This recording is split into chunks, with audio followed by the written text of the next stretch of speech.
All right, let's get into a true giant of American theater, Arthur Miller's All My Sons.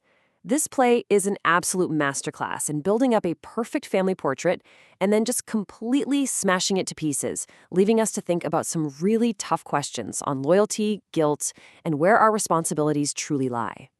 So picture this. It's August 1947. We're in a beautiful, manicured backyard in Ohio. The war is finally over, the family business is doing great, and everything, I mean everything, on the surface looks like the American dream. It's a peaceful Sunday morning. But you know that feeling when the air gets heavy right before a thunderstorm? That's what's happening here. Because just under this perfect, calm surface, there's a whole storm of secrets, denial, and guilt just waiting to break.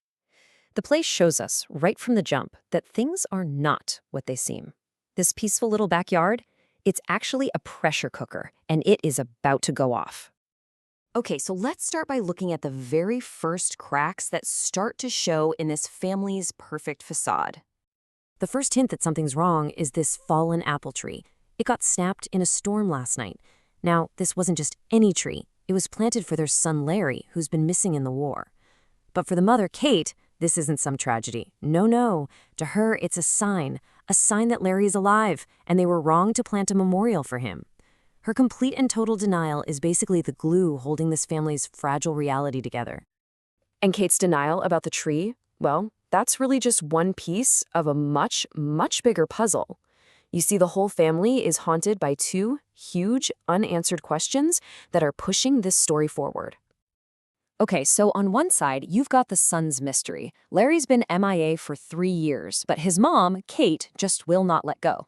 She's even got a horoscope she's waiting on to prove he's okay.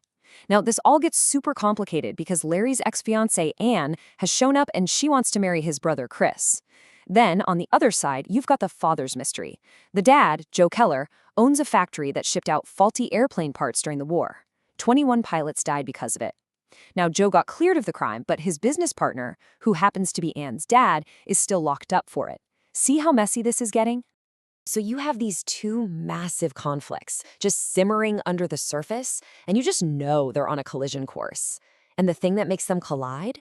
It's an unexpected visitor and one single fateful slip of the tongue.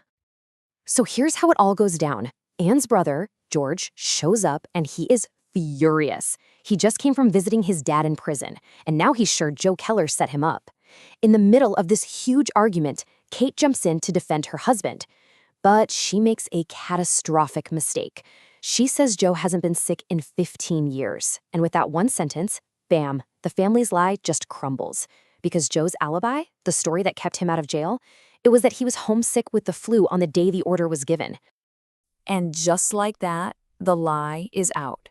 What follows is the most explosive confrontation of the whole play, where a father is forced to confess his terrible crime right in front of his son.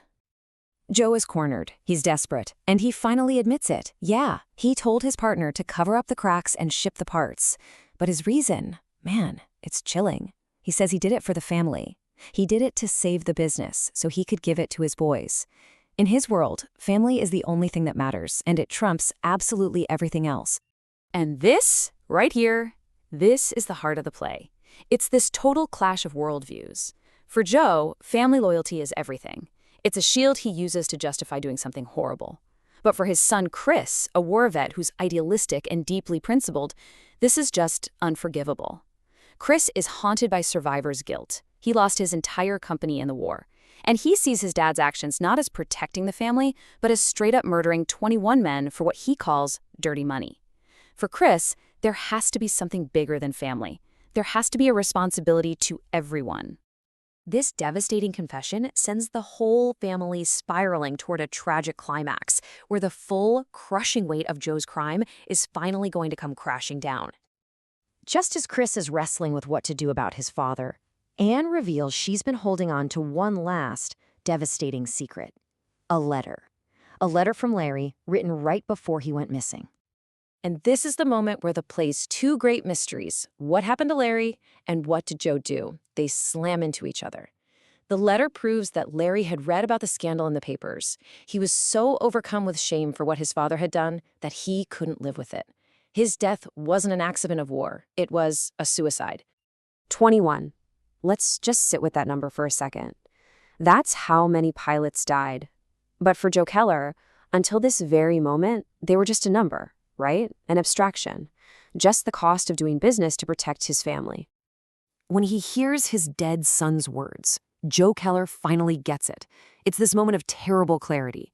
He understands that his narrow, selfish definition of family was a fatal mistake.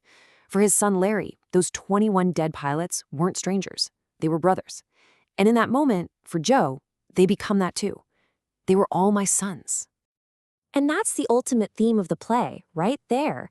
Joe finally understands this idea of social responsibility, that our choices have consequences way beyond our own backyard, that we have a duty not just to our own kids, but to everyone's kids.